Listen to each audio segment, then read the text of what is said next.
you worked for such a long time in possibly one of the most reputed global multinational organizations. And,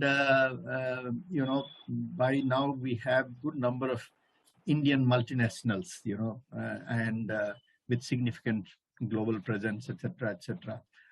Um, is there something to learn for Indian multinationals in terms of people practices in particular?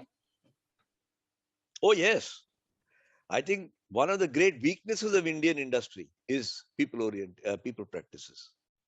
There are exceptions, so don't get me wrong. I'm not saying all Indian companies are bad at it. Don't get me. That's not what I'm saying.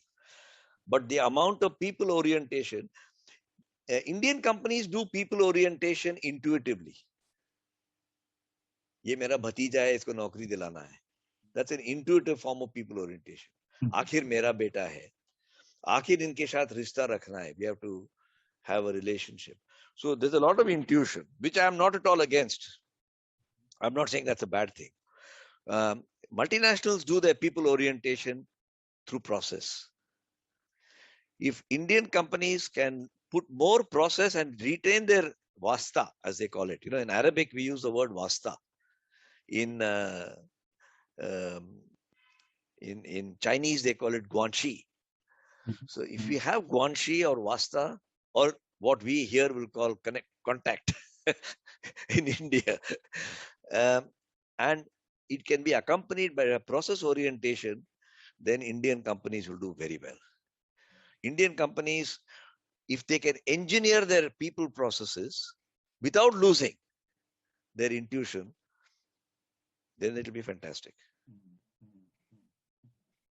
Many Western companies have processes, but they lack intuition.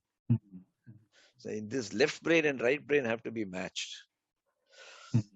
This is interesting, sir. Something very much along these lines.